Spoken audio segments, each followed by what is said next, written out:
The worst thing that can happen to a show is low viewership and poor reviews, right? Well, what if it just never comes out? People worked hard on these TV shows and movies, but never got to see their work on screen.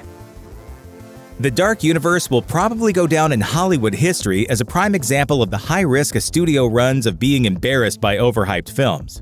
In an attempt to mirror the Marvel Cinematic Universe's interwoven narratives and massive box office success, Universal Studios looked to their own crossover-worthy characters, classic monsters like Dracula, the Wolfman, and more. While it wouldn't be the first time Universal had made crossover movies, the ideas behind this new franchise seem to borrow more from superhero and action movies than the gothic influences of their early 1900s forebears. Universal even invested in a special Dark Universe logo to introduce films that would take place in the universe. So, what happened? Unfortunately, despite all-star casting like Tom Cruise in The Mummy and Johnny Depp as the Invisible Man, the Dark Universe was quickly derailed when The Mummy bombed at the box office. Bride of Frankenstein, which was rumored to star Angelina Jolie in the title role, was quickly taken off of Universal's schedule, and despite a massive launch announcement with a photoshopped lineup of the stars, the creatives behind the would-be franchise moved on to other projects. It looks like the real Dark Universe was ours all along.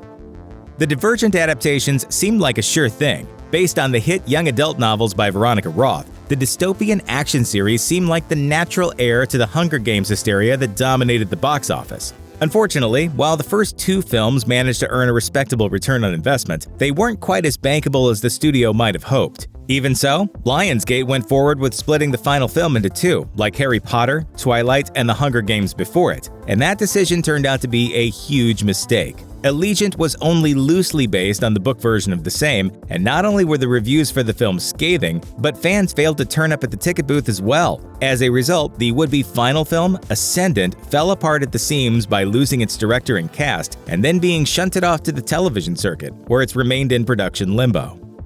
Based on the gripping bestseller by Max Brooks, World War Z came loaded with a passionate fan base, including some of Hollywood's most prestigious actors. After a bidding war against Leonardo DiCaprio's production group Appian Way, Brad Pitt's company Plan B optioned and produced the film adaptation of the apocalyptic zombie thriller. Unfortunately, things started going downhill from there as the film became an entirely different kind of disaster movie. After the initial filming process was complete, the flick went through a massive reshoot process that basically replaced the film's entire third act and made it unrecognizable to readers of Brooks's version. Although it still went on to score a solid $500 million at the box office, the film's ballooned production costs ate into those profits. A sequel was still announced by Paramount Pictures due to the bounty of book material left to bring to the big screen. We have so many ideas and so much information that we think we got a lot of stuff to mine from, yeah. However, the film's release date has continued to be bumped back again and again to the point where it seems like director David Fincher might never get a chance to resurrect this franchise. The first Terminator Genisys left a lot to be desired. For instance, the movie was straight up incomplete and basically relied on the eventual sequel to complete the narrative. Unfortunately, planning for a sequel can backfire if the released movie underperforms, and that's exactly what happened with Genisys. The film did have some serious star power with Emilia Clarke and the return of Arnold Schwarzenegger, who made good on that promise. I'll be back. However, the movie underperformed in the US and fell short of its production budget by about $60 million. What was meant to be the birth of a new trilogy turned out to be a non-starter, and the second installment was removed from Paramount's upcoming releases, paving the way for yet another adjustment of franchise continuity with the sequel that would ignore everything after Judgment Day. Sony didn't just own the rights to Spider-Man, the studio also laid claim to an assortment of other characters related to everybody's favorite friendly neighborhood web-slinger. In order to compete with Marvel's growing domination of the superhero genre, Sony announced plans in 2014 to make a Sinister Six movie, to be directed by Drew Goddard. The film's conceit was fairly ambitious, bringing together 6 of Spidey's most famous villains together as the titular supervillain team.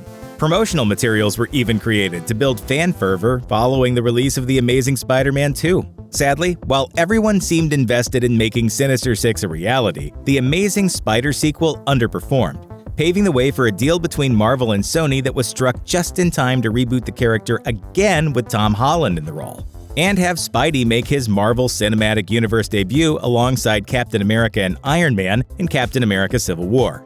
It led to all sorts of Spider-Man goodness, but the collateral damage of the deal included Goddard's Sinister Six. origin stories, Amazons, and Nicolas Cage, there's a lot of things we'll never see from these DC shows that got the axe. In the live-action world, DC hasn't had a lot of luck with the Green Lantern. First off, the film starring Ryan Reynolds, which was meant to kickstart the DCEU, flopped at the box office, making $219 million from a $200 million budget. Then the attempt to introduce the hero in the Arrowverse was largely a start-stop affair, as the CW never fully unleashed John Diggle as the new Green Lantern. There seemed to be some hope on the horizon though, as the Arrowverse's mastermind, Greg Berlanti, began work on a Green Lantern TV series for HBO Max in 2019. Berlanti brought in Seth Grahame-Smith as a writer and showrunner for the series. Of course, Grahame-Smith is no novice to comic book adaptations, having written the story for the Lego Batman movie. The showrunner got to work on the Green Lantern show, and two leads were cast in the shape of Finn Wittrock as Guy Gardner and Jeremy Irvine as Alan Scott. The show would have featured other Lanterns from the comics as well as an entirely new Lantern. Grahame-Smith completed 8 episodes for the season. In October 2022, however, a decision was made to pivot in a different direction and make the show about Jon Stewart. The showrunner departed the show thereafter. The launch of HBO Max ushered in a wave of excitement from DC fans. As Warner Bros.' official streaming service, part of the grand plan was to utilize DC's properties to create exclusive shows for the platform. In 2021, Variety reported that a Constantine series was being developed by J.J. Abrams and his Bad Robot Productions company. Reportedly, it would have formed a part of the Justice League Dark world that Abrams was set to build out for HBO Max. There were also rumors floating around social media that Gangs of London star Chope Derisu was in line to portray the Hellblazer on the show. However, the actor told NME that he wasn't ever going to play Constantine, though stopped short of discussing if he had been cast for another role in the series. In September 2022, something that no one expected happened. A sequel to the 2005 Constantine film was announced. According to Variety, Keanu Reeves would return to portray the lead character on the big screen. Simultaneously, the film's announcement also signaled the end for HBO Max's Constantine series. A gift, John. One of the more interesting propositions that was meant to debut on the DC Universe streaming app was a show called Metropolis. The drama series was meant to act as a Superman prequel that would have followed Lex Luthor and Lois Lane in the infamous city as they explored the mythos of this part of the DC Universe. The brains behind Metropolis were John Stevens and Danny Cannon, who had been the executive producers on the Fox series Gotham. 13 episodes were ordered in 2018, with plans for the show to air in 2019. However, Deadline later reported that the show went into redevelopment. Later that year, though, The Hollywood Reporter confirmed that the show had been canned despite no official announcement from DC about the project's status. That said, it's safe to say that whichever incarnation of the series was planned back then is all but dead in the water now. Perhaps some of the ideas for the show might be utilized for future Superman adaptations. Having debuted in Omega Men #3, it took Lobo 36 years to make his live-action debut in the second season of the SyFy series Krypton. The main man is portrayed by Emmett J. Scanlon, who embraced the character's wild nature and won over many fans who had doubted his casting at first. However, Lobo's appearance in Krypton was meant to serve as a backdoor pilot for his own show. Scanlon had signed on to star in his own solo series, which would have featured Krypton executive producer Cameron Welsh being involved in the spin-off too. Unfortunately, the ratings for Season 2 dropped dramatically, and Krypton was cancelled. The Lobo TV series ended up being collateral damage in the process as well. In an interview with CBR, Scanlon reflected on playing Lobo, saying the character was the perfect merger of Wolverine and the Joker. He added how thinking about the main man brings back fond memories. However, he is disappointed that his run ended so unexpectedly. Holy Frank-a-rolly! Feels like I'm being torn apart! Cool. Arrow birthed a number of other shows, such as The Flash and DC's Legends of Tomorrow. The Season 8 episode, titled Green Arrow and the Canaries, was meant to serve as a backdoor pilot for a future spin-off series of the same name on the CW. The storyline was set in 2040, where Oliver Queen's daughter Mia takes up the Green Arrow mantle and teams up with Laurel Lance and Dina Drake to take down the Rogues. In January 2021, the plug was pulled on any potential Green Arrow and the Canaries series as the CW decided not to go ahead with it. Soon after, Arrow co-creator Mark Guggenheim revealed on Twitter that the decision was largely influenced by the effects of the COVID-19 pandemic. Katie Cassidy wasn't too shattered by this turn of events, though, as she explained to comicbookmovie.com that the Arrowverse had been more than successful. She said, "I say this in the most respectful, kind, realistic way. We really milked that cow." I don't think I've taken down so many buildings at once. There's a reason the Titans TV series doesn't have teen anywhere in its title. However, there are many Teen Titans fans who would love nothing more than to see a live-action adaptation of the beloved youthful team and all their exuberance. And it almost happened before Titans received the green light. As reported by Variety, TNT had planned to make a Teen Titans show that centered around Dick Grayson and his transition from Robin to Nightwing. In 2016, former TNT president Kevin Riley announced the production had been shelved and would not take flight at all. The Titans lived on, though, and finally received their own show in 2018. The CW's Arrowverse proved that it wasn't afraid to take risks on relatively newer DC characters, like Naomi. In fact, there was even a plan to create a Wonder Girl show about Yara Flor, the hero who is half Amazonian and half Brazilian rain god. Flora hadn't even made her debut in DC Comics at the time of this announcement in 2020, but she had been deemed compelling and interesting enough to get her own show. Unfortunately, it felt like the brakes were pumped on the series before it had even gotten out of first gear. Showrunner and writer Dalen Rodriguez broke the news about the cancellation of Wonder Girl on her Twitter account in February 2021. Yara Flor went on to make her official debut in Dark Knight's Death Metal number 7, which was released in January 2021. For 3 seasons, Hawk and Dove were an important part of Titans as everyone's favorite crime-fighting couple. After Jason Todd clipped Hawk's wings, Dove also fluttered away from the series. Actor Alan Ritchson revealed to Entertainment Weekly that it wasn't his decision to leave the show, but a choice made by the creative team and producers who needed to cut down the number of cast members. Discussing his experience on Titans, Ritchson shared some important details about the characters of Hawk and Dove and how they were originally supposed to feature from the inception. He said, "My initial deal was for 2 episodes, and I had a separate deal for a Hawk and Dove spin-off. And when we shot those 2 episodes, they really enjoyed us as Titans and invited us to join more episodes in the back half of the first season." Ritchson added he believed the chances of a spin-off were always unlikely if the characters were a core part of the Titans team, but he was told that it would happen since they were so popular on the show. Unfortunately, the spin-off never materialized. You didn't wait for me. Yeah, you would have said not tonight.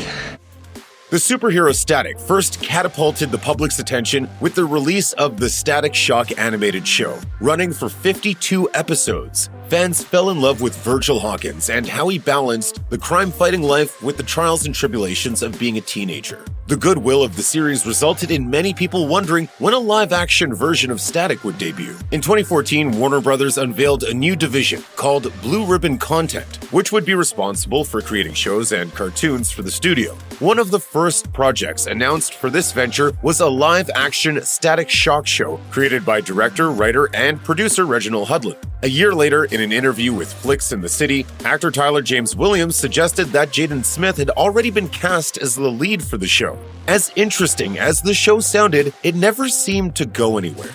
The superhero boom in the 2010s inspired networks and studios to get in on a piece of the action. Considering the success of the 70s Wonder Woman TV series starring Linda Carter, executives must have been salivating at the thought of trying something similar in a more lucrative, modern era. In 2011, a pilot for a new potential show was produced, which starred Adrian Palicki as the titular hero, but it was never picked up. A year later, Vulture reported that the CW was eyeing a series that would follow a young Diana Prince before she became Wonder Woman. The working title for the show was Amazon. For a few years, murmurs about the project occasionally popped up, and the show remained a possibility. However, it all went ice cold after the confirmation that Gal Gadot would portray Wonder Woman in the DC Extended Universe. The CW's former CEO, Mark Pedowitz, revealed at the 2017 TV Critics Association that the network ceased all plans to take a stab at Amazon after the success of Gadot's Wonder Woman had ended any chance of it ever happening.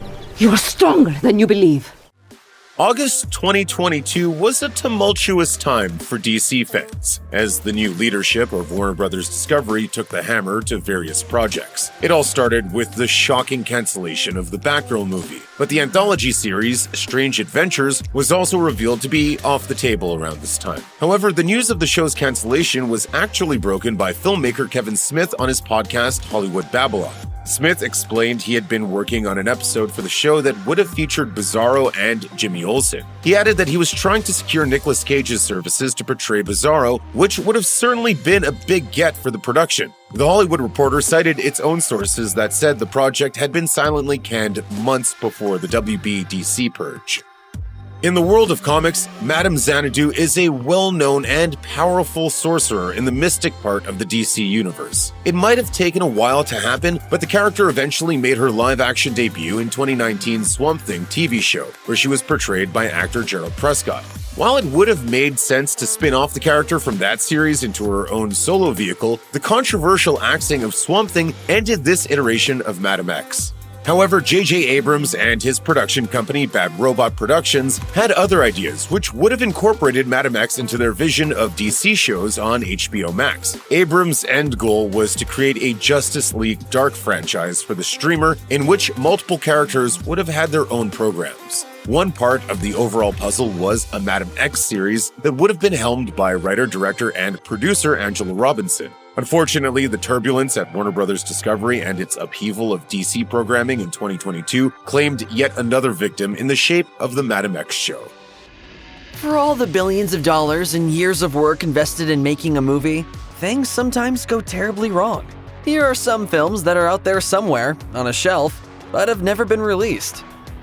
With a cast including Bill Murray, Dan Aykroyd, and Zach Gremlins Galligan, 1984's Nothing Lasts Forever is the strange brainchild of Saturday Night Live alum Tom Schiller, who wrote and directed the film, and the show's producer Lorne Michaels.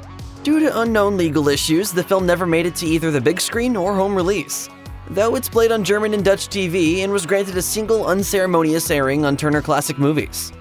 You will get everything you want in your lifetime, only you won't get it in the way you expect. The film takes place in a Brazil-like surrealist world where the Port Authority has actual authority over all of New York. Underground hobos rule the world, and Bill Murray is a bus driver who makes trips to the moon. Try to keep away from conceptual art. The whole thing seems too strange to exist, but a trailer lives on YouTube, and if you dig long enough, you may be able to find an unauthorized copy of the whole thing. Horror fans are serious about continuity, and the complicated mess of sequels, prequels, and reboots released after Tobe Hooper's The Texas Chainsaw Massacre don't make it easy to follow. In 1998, the director's son, William Hooper, added his own entry to the canon with All-American Massacre, a 1970s set prequel to The Texas Chainsaw Massacre 2 that has never been publicly released. The film's biggest bonus is that it includes actor Bill Moseley reprising the role of Chop Top, Leatherface's deranged brother. It also promised to delve into the origin story of the murderous Sawyer family. Years later, William turned to Kickstarter to complete post-production, but failed to secure the $8,000 funding, possibly due to the trailer that accompanied the campaign, which struck some fans as amateurish.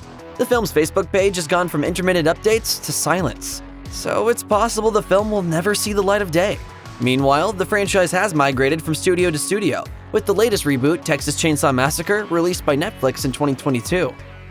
Conceived in the tradition of terrible 1980s college frat movies, Spring Break '83 features a cross-section of stars from today and yesterday, including a pre-reacher Ellen Richardson, Eric Estrada, John Goodman, Morgan Fairchild, Joe Pantoliano, and even Lee Majors from The $6 Million Man. The plot centered around a group of 4 friends who get their revenge after being bullied by the rest of their high school graduating class. Unfortunately, we'll probably never know how they do it, and whether it's funny, since production shut down because they weren't paying anyone. After the plug was pulled, additional filming went forward a few months later, and director Mars Callahan told followers that his cut was complete. Big Sky Pictures' now defunct website posted dozens of production photos, and even a preview of the beginning of the film. But to date, the film is stuck in limbo. In 2012, Tom Hooper, the director of Les Miserables, did something that seemed new by recording the film's entire musical score live, with the actors singing on set and without any fancy studio overdubs, even when they may have needed them. But Les Miserables wasn't the first film to be produced this way. Take, for example, 2004's Temptation, directed by Mark Tarloff, which we'll never get to see. even though it employed actual singers. Temptation featured an all-star cast of Broadway notables like Adam Pascal from Rent, as well as future Avatar, Star Trek, and Guardians of the Galaxy star Zoe Saldana. The rock opera is reportedly a musical interpretation of the Faust legend, mixed with a murder mystery and a sprinkling of surrealistic animation. The film was only shown once, at the 2004 New York Musical Festival, but producers claim to want to finish the film, despite director Mark Tarloff's death in 2021. Dutch director Richard Rapport's horror film, Worst Case Scenario, is about an army of German zombies that rises from the dead to exact revenge against England over a devastating soccer loss. Allegory? Maybe. But whatever its merits, it's unclear how much of the movie actually exists. Filming began in 2004, but only a little footage has been seen, mostly in a couple of popular trailers. In fact, the official promo was nominated for a 2006 Golden Trailer Award, and some zombie fans dubbed it the best trailer they'd ever seen. Unfortunately, it's likely the trailer's all we'll ever see of the movie. The production was canceled in 2009. If there's a lesson to be learned from Batgirl, it might be that no property is safe from the whims of studios, even a proven multimedia franchise like Batman. Batman speaking. Warner Bros. Discovery dropped $90 million to bring Batgirl to movie screens. It was loaded with talent, including Leslie Grace as Barbara Gordon, J.K. Simmons as her dad, Commissioner James Gordon, Brendan Fraser as the villain Firefly, and Michael Keaton, who reprised his role as Batman. With Adil El-Arbi and Bilal Fallah behind the camera, it seemed, at least on paper, that Batgirl was headed for blockbuster status. But something went wrong. Warner Bros. Discovery canceled plans to release the film to theaters or even broadcast it on Max. The move was shocking, given that Batgirl was still in post-production at the time of the decision. No official reason was given for the move, though industry experts have pointed to several allegedly negative test screenings and the potential tax write-off for WBD to drop the expensive project. There are currently no plans to release Batgirl to any platform. Sorry, Aaron Taylor Johnson, you aren't the first live-action incarnation of Kraven the Hunter. An unnamed actor played the formidable Spider-Man foe in a 1974 fan film produced by students at New York University. The short, titled Spider-Man vs. Kraven the Hunter, was a 30-minute color film shot on 16mm by Bruce Cardozo, who would later provide visual effects for the Avengers and Thor. Cardozo's film drew on the Amazing Spider-Man number 15, which kicked off Kraven's long run as a Spider-Man adversary. According to those who saw it, Kraven was faithful to the tone and look of Stan Lee and Steve Ditko's comics, and even featured extensive visual effects that allowed Joe Elliott's Spider-Man to crawl up buildings. The finished product was so good it earned a thumbs up from Stan Lee and played at comic book conventions for decades. Kraven won Marvel's support, but not its financial backing or distribution rights. As a result, the film languished in Cardozo's personal collection until his death in 2015. Reportedly, the only known copy of the film was stored on Cardozo's computer, which was destroyed around the time of his death. Currently, it exists only as a handful of screenshots. After several hits with low-budget martial arts films like Bloodsport 2, siblings and producing partners Alan and Deanne Merez set their sights on the mainstream market. They sunk $5 million into a gangster-themed comedy drama called The Good Life and hired a cast of familiar faces, including Dennis Hopper, Andrew Dice Clay, mob movie vets Frank Vincent and Tony Sirico, and Frank Stallone, who also corralled his brother Sylvester into a cameo. But the film was in trouble from the start, and after only 15 days, unions picketing the largely non-union crew shut the film down. The production was moved from Miami, Florida to Ixtapa, Mexico, where things only got worse. Titanic, which was filming nearby, ate up the local resources. Eventually, several members of the cast and crew were fired, and the water traps on a golf course location were teeming with crocodiles. Still, the Merezes finished The Good Life and released a promo reel that prominently featured Sylvester Stallone. You want to dance, you gotta pay the band. You understand? This displeased the action star and his brother, who filed back-to-back lawsuits against the producers totaling $50 million. A settlement was reached, but The Good Life never saw a theatrical release. Currently, a brief 17-second clip is available to view on YouTube. What happens when you bring together two Oscar-nominated actors, a pair of acclaimed Saturday Night Live writers, and a producer whose list of credits includes everything from Fast Times at Ridgemont High to Yellowstone? The answer is disaster.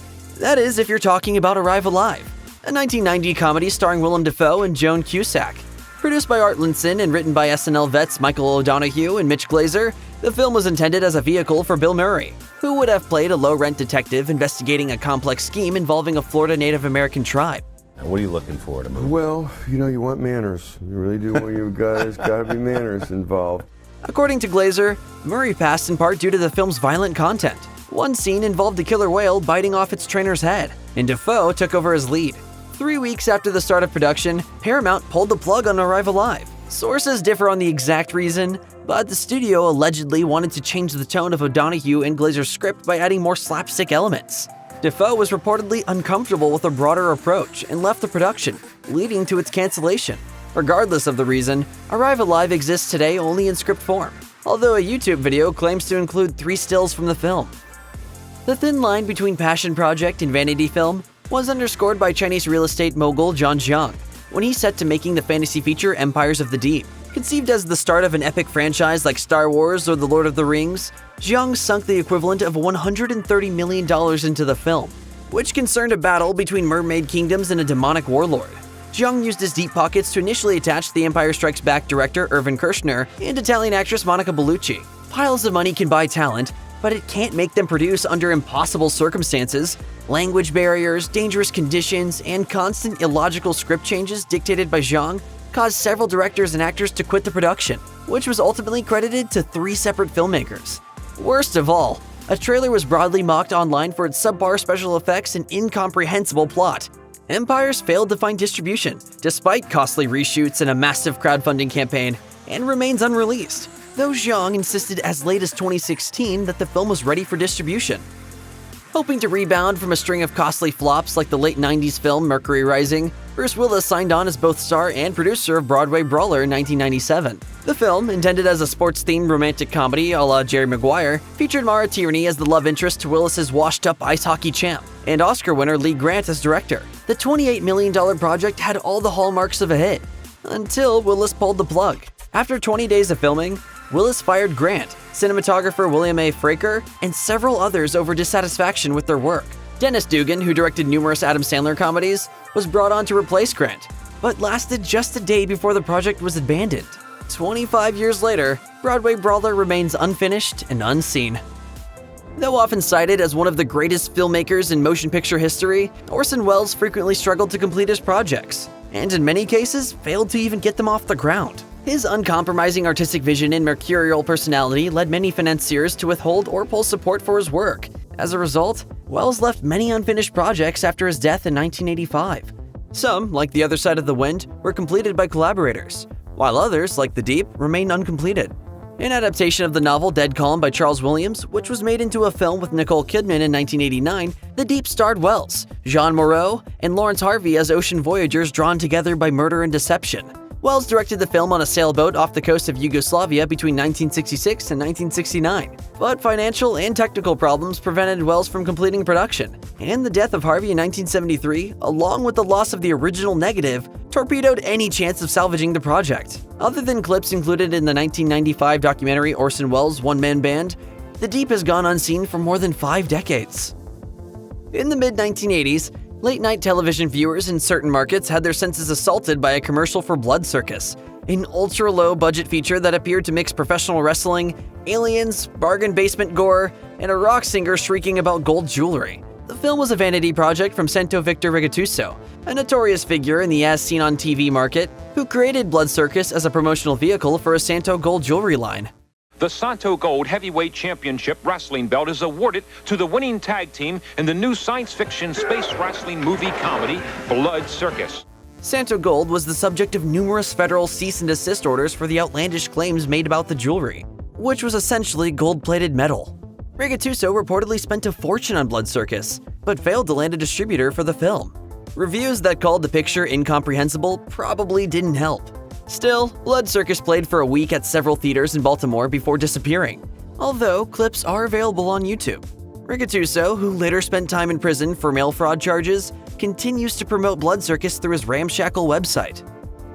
Few animated features have had a streak of bad luck like DreamWorks' Me and My Shadow. The film began its convoluted existence in 2010 as a comedic fantasy tale about a human who discovers that his shadow has a life of its own. Conceived as a mix of traditional hand-drawn animation and CGI, Me and My Shadow landed Josh Gad and Bill Hader to voice its human and shadow heroes, with Kate Hudson as Gad's love interest. Initially slated for a 2013 release, Shadow was pushed to 2014 to make room for the release of Mr. Peabody and Sherman. When that film flopped, the troubles began.